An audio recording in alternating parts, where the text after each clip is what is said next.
ఒక ఊరిలో లతా పిచ్చుక, రాజు పిచ్చుక రెండు కలిసి ఉండేవి. ఆ ఇద్దరు కూరగాయల వ్యాపారం చేసేవాళ్ళు. కూరగాయలు పండించడంలో వాళ్ళు చాలా నిజాయితీగా ఉండేవాళ్ళు. ఎలాంటి రసాయనాలను వాడకుండా పండించేవాళ్ళు. రాజు పిచ్చుక, లతా పిచ్చుక చాలా కష్టజీవులు. రాజు, లత ఎలాంటి రసాయనాలు వాడకుండా పంట పండిస్తారని ఆ ఊరిలో పక్షులన్నీ వాళ్ళ దగ్గరే కూరగాయలు కొనేవాళ్ళు. ఇది ఇలా ఉండగా ఆ ఊరిలోనే లక్ష్మి అనే పిచ్చుక కూడా ఉంది. లక్ష్మి చాలా దురాశపరురాలు. ఎవరు మంచిగా ఉన్నా ఓర్వలేకపోయేది. లక్ష్మి దృష్టి లతా పిచ్చుక, రాజు పిచ్చుక మీద పడింది. అవి రెండు సంతోషంగా వ్యాపారం చేసుకుంటుంటే కుళ్ళుకుంటూ ఉండేది.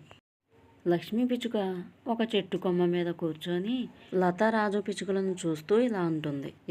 నేను పండించలేనా పంటని? మా తాత ముత్తాతలు కూడా ఈ కూరగాయలనే పండించేవాళ్ళు. అలాంటి కుటుంబంలో పుట్టిన నేను ఈ కూరగాయల వ్యాపారం చేయలేనా?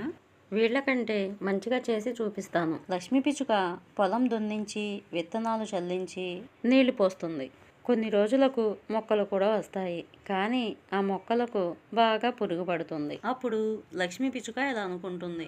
అమ్మో, ఏమో అనుకున్నాను. కూరగాయలను పండించడం ఇంత కష్టమా? ఈ పురుగులు పోవడానికి ఏమి చేయాలో కూడా నాకు తెలియదు. కూరగాయలు పండించడానికి ఆ రాజు, లత ఎంత కష్టపడుతున్నారో అని అనుకుంటుంది లక్ష్మీ పిచ్చుక. లక్ష్మి కూరగాయల వ్యాపారం చేస్తుందని తెలిసి లక్ష్మీరాజు అక్కడికి వస్తారు. వాళ్ళిద్దరూ అక్కడికి వచ్చి చూస్తే కూరగాయలన్నీ పురుగులు పడి ఉంటాయి. అదేంటి, మొక్కలన్నిటినీ అలా వదిలేశావు?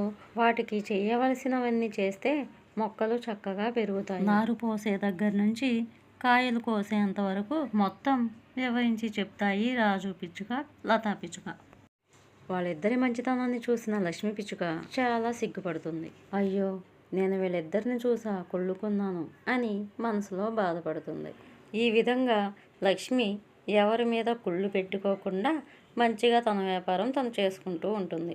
ఫ్రెండ్స్, ఈ స్టోరీ కనుక నచ్చితే నా ఛానల్ని సబ్స్క్రైబ్ చేయండి, షేర్ చేయండి, లైక్ చేయండి. బాయ్.